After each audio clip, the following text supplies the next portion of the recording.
जिस चीज की शुरुआत होती है किसी न किसी मोड़ पर उसका अंत भी होता है।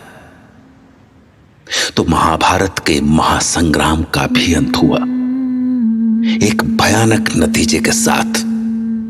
और तब सारे कुरुक्षेत्र में सिवाय चील गिद्धों की नोच खसोट के और कोई भी आवाज नहीं थी।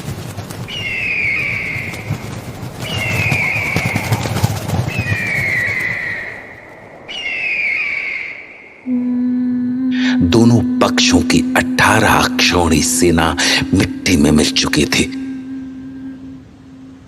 और जो बूढ़े बचे थे वो आखिरी बार अपने बेटों को देखने के लिए शवों के ढेर में उन्हें ढूंढ रहे थे। जब गांधारी और धृतराष्ट्र वहां पहुंचे तो गांधारी ने जीवन में दूसरी बार अपनी आंखों की पट्टी खोली। श्री कृष्ण ये सब बिल्कुल शांत होकर देख रहे थे।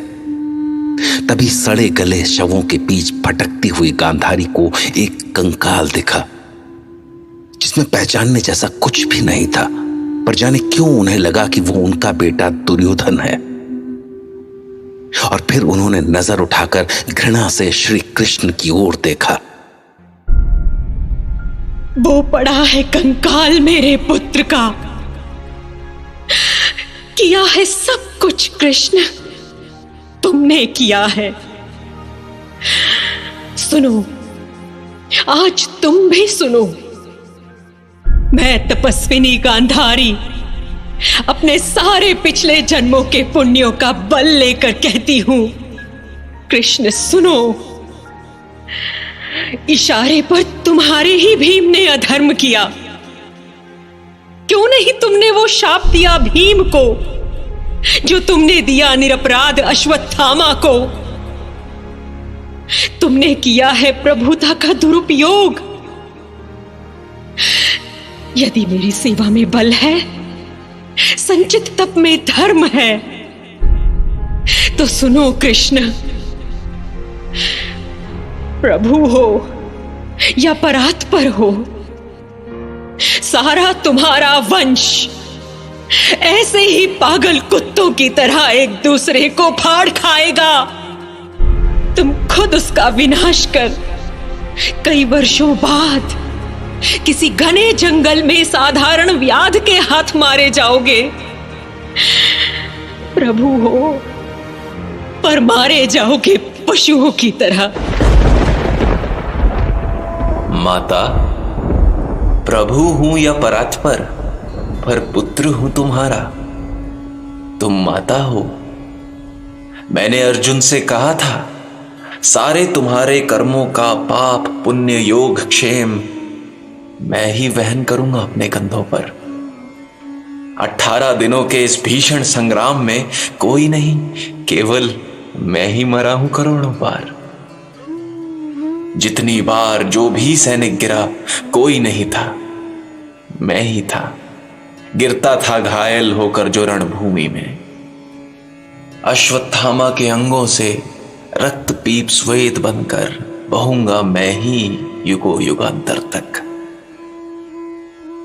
जीवन हूं मैं तो मृत्यु भी तो मैं ही हूं मां। श्राप ये तुम्हारा स्वीकार है।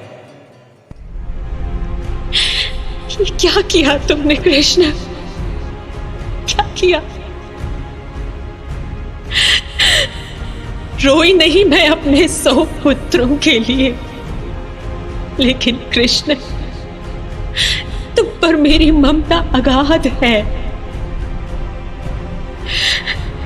कर देते मेरा शाप यह स्वीकार, तो क्या मुझे दुख होता?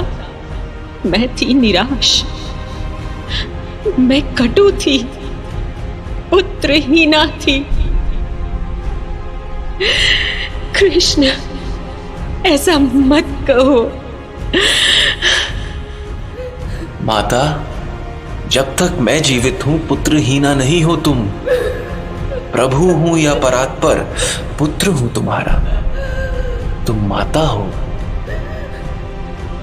श्री कृष्ण के इतना सब कहने सुनने के बाद भी गांधारी के आंसुओं की बाढ़ नहीं थमी। वो जाने कितनी देर तक रोती रही और फिर जब उन्होंने सिर उठाया तो वहां कोई नहीं था। श्री कृष्ण महाभारत के युद्ध से जन्मी सारी पीड़ा अपने हृदय में लेकर वहां से जा चुके थे। गांधारी का वो श्राप तब फलित हुआ जब श्री कृष्ण महाभारत के युद्ध के बाद पूरे परिवार के साथ द्वारका में जाकर बस गए थे। तो एक दिन वो पेड़ के नीचे लेटे हुए थे। तभी जंगल में भटक रहे एक जरा नाम के शिकारी ने उनके पैर को हिरन का मुख समझकर तीर चला दिया।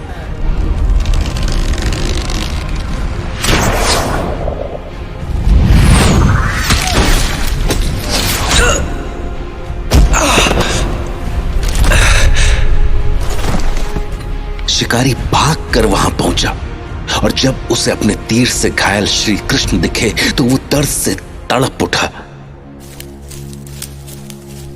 द्वारकाधीश, द्वारकाधीश, ईश्वर, मैंने ये क्या कर दिया? कैसा पाप हो गया मुझसे? कैसा पाप हो गया? मैं पापी हूं, मैं महापापी हूं, मैं महापापी हूं।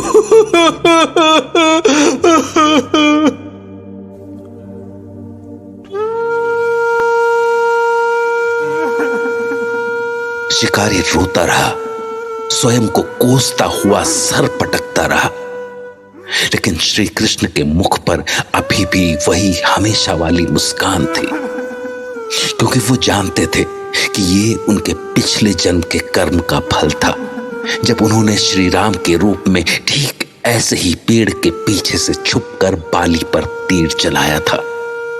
तो अब महाभारत के इस सूत्रधार को उस शिकारी के तीर से घायल होकर गांधारी के श्राप की पीड़ा भोगते हुए मृत्यु को प्राप्त होना था।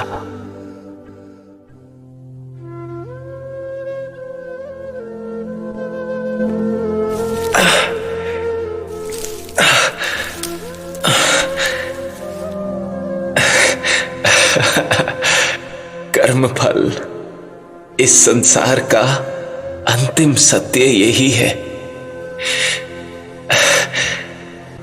कोई मुक्त नहीं है इससे, मैं भी नहीं।